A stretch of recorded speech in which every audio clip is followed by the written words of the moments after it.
Livro da Vida de Santa Teresa de Jesus, capítulo 9.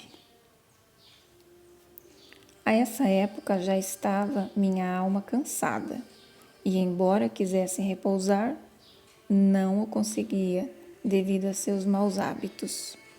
Aconteceu-me que, quando entrei um dia no oratório, vi uma imagem de Cristo coberto de chagas, que ali estava para ser exposta numa certa festa que se fazia no convento.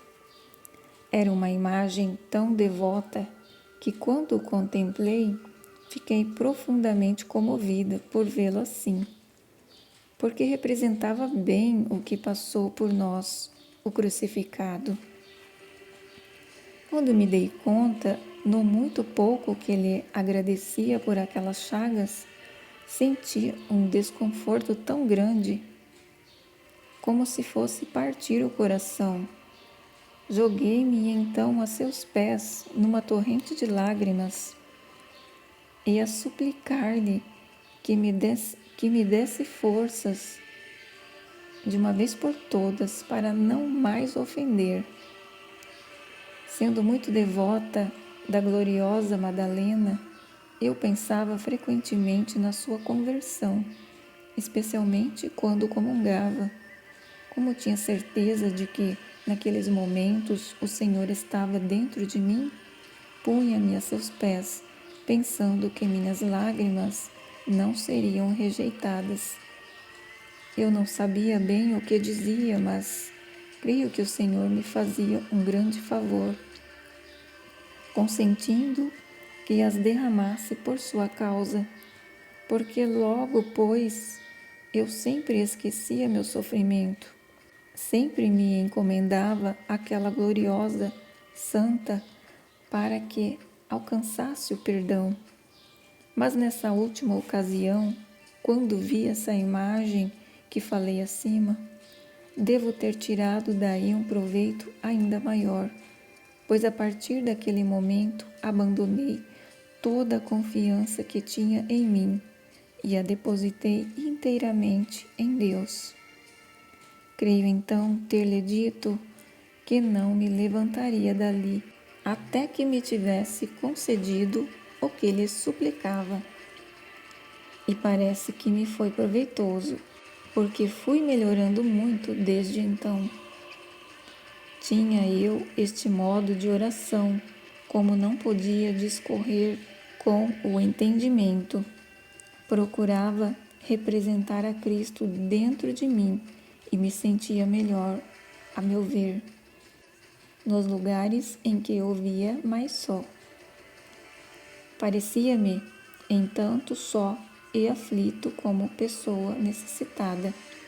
Havia de aceitar a mim, que também era uma pessoa necessitada. Naquela época, eu era muito dada a esses pensamentos simplórios. Tinha, em especial, muita familiaridade com a oração no Horto das Oliveiras. Ali eu o acompanhava com júbilo. Refletia sobre seu suor, suas aflições que suportara naquele lugar. Se pudesse, enxugaria aquele penoso suor de seu rosto, porém me lembro que jamais ousaria fazê-lo, porquanto meus pecados me pareciam tão graves.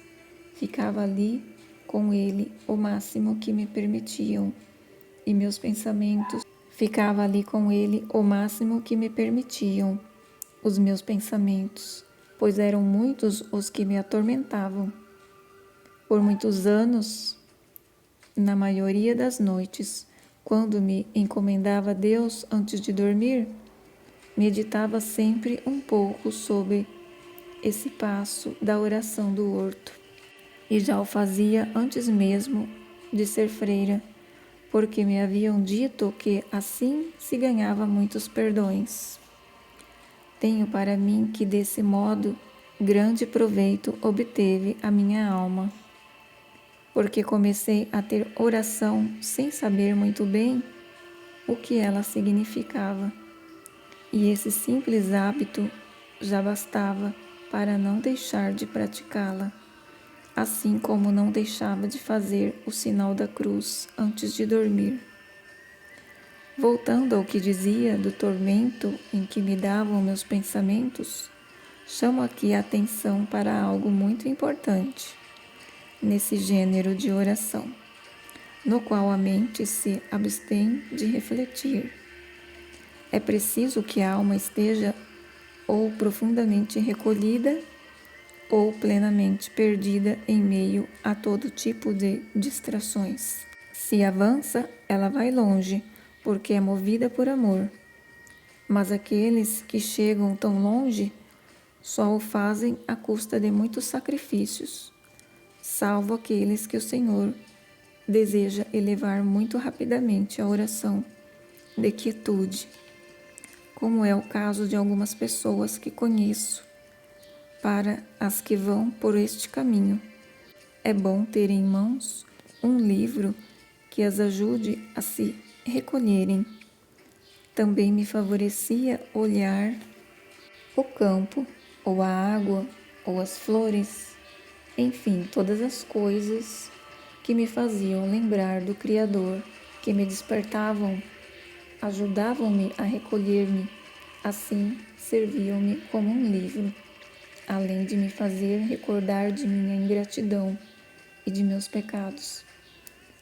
Porém, em coisas do céu ou qualquer coisa sublime, meu entendimento era tão grosseiro que jamais as pude imaginar, até que por outro modo o Senhor as tornou presentes para mim. Tinha tão pouca habilidade para representar coisas em minha mente que, quando não via algo diante dos meus olhos, não conseguia fazer uso de minha imaginação, como fazem outras pessoas que fazem imagens de coisas que se recolhem a meditá-las. Conseguia pensar em Cristo como homem, mas não representá-lo em meu interior. Por mais que lesse sobre sua formosura ou visse imagens dele, tal qual um cego ou alguém no meio da escuridão que, embora esteja falando com uma pessoa e tenha a certeza que ela está ali, não consegue vê-la. Dessa maneira me acontecia a mim quando pensava em Nosso Senhor. É por essa razão que eu amava tanto as imagens. Desventurados os que por sua culpa perdem esse bem. Parece até que não amam o Senhor, porque se o amassem ficariam muito alegres em ver seu retrato. Do mesmo modo como dá alegria ver o de uma pessoa que se quer bem. Foi nessa época que me deram as Confissões de Santo Agostinho, e parece que o Senhor ordenou que assim fosse, pois não as procurei, nem nunca as tinha visto. Sou muito afeiçoada a Santo Agostinho, porque o mosteiro onde estive como secular era da sua ordem. Além disso, há o fato de ele ter sido pecador, e sempre encontrei muito consolo nos santos que haviam sido pecadores antes que o Senhor os chamasse para si. Parecia-me que neles eu haveria de encontrar ajuda, e que assim como o Senhor lhes havia perdoado, o mesmo poderia fazer por mim. Só uma coisa me desconsolava, como disse. A eles o Senhor só chamara uma única vez, e não voltaram a cair, ao passo que eu já caíra tantas vezes, que isso me afligia. Porém, quando pensava no amor que ele tinha por mim, voltava-me a animar, pois nunca duvidei de sua misericórdia. De mim mesma desconfiei muitas vezes. Oh, valha-me Deus! Como me espanta quando penso em quão rígida andava minha alma, apesar de ter recebido tanta ajuda de Deus. Faz-me estar temerosa ao ver o pouco que podia por minhas próprias forças e como me encontrava aguilhoada ao ponto de não conseguir me entregar inteiramente a Deus. Faz-me estar temerosa ao ver o pouco que podia por minhas próprias forças e como me encontrava agrilhoada ao ponto de não conseguir me entregar inteiramente a Deus. Quando comecei a ler as confissões, parecia que nelas eu via a mim mesma e comecei a encomendar-me muito a este glorioso santo. Quando cheguei à parte de sua conversão e ao relato de como ouviu aquela voz no jardim, meu coração sentiu como se o Senhor me falasse a mim. Permaneci por um longo tempo a desfazer-me em lágrimas, em grande aflição e desânimo. Oh, valha-me Deus, como sofre uma alma de que tormentos padece quando perde a liberdade de ser senhora de si mesma. Admiro-me agora de como podia viver em tamanho tormento. Louvado seja Deus que me deu vida para sair de morte tão mortal. Parece-me que minha alma ganhou grandes forças da dádiva. Parece-me que minha alma ganhou grandes forças da divina majestade, que deve ter ouvido meus clamores e se apiedado de tantas lágrimas. Em mim começou a crescer a disposição de estar mais tempo com Ele e a desviar-me das ocasiões de pecado, porque uma vez que me afastava delas, voltava a amar a Sua Majestade. Bem sabia eu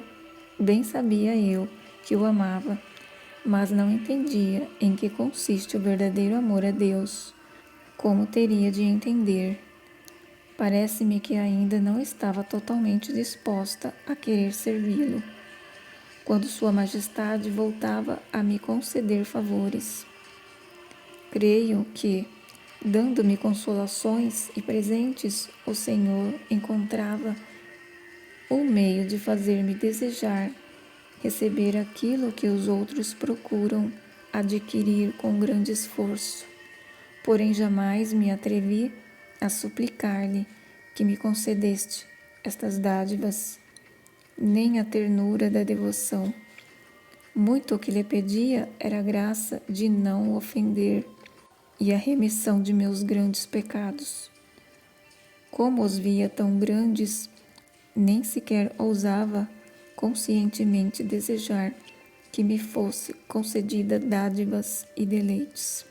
Penso que, mediante sua piedade, ele fazia muito por mim e que, em verdade, demonstrava grande misericórdia, consentindo que eu estivesse diante de si e trazendo-me à sua presença, pois eu sabia, se não me houvesse procurado, jamais eu teria vindo por mim mesma. Só uma vez na minha vida, numa época em que eu sofria de grande aridez, recordo-me dele ter pedido por consolações, e quando me dei conta do que fazia, fiquei tão confusa que a própria aflição de me ver com tão pouca humildade acabou por me dar o que me atrevi a pedir.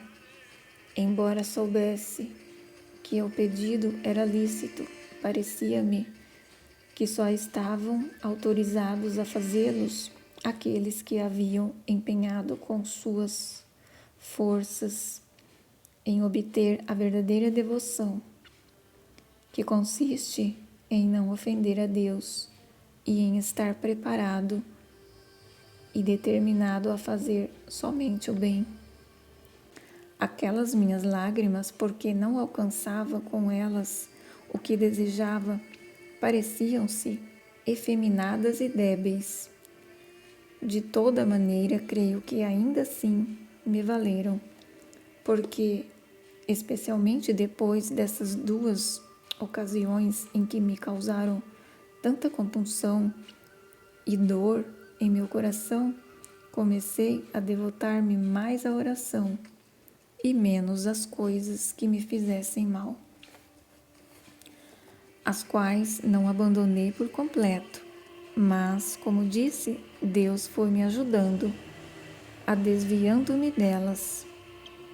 Como Sua Majestade estava apenas à espera de que eu manifestasse alguma disposição, suas dádivas espirituais cresceram cada vez mais. Da maneira como direi, o Senhor não costuma concedê-las, exceto àqueles que possuem uma maior pureza de consciência.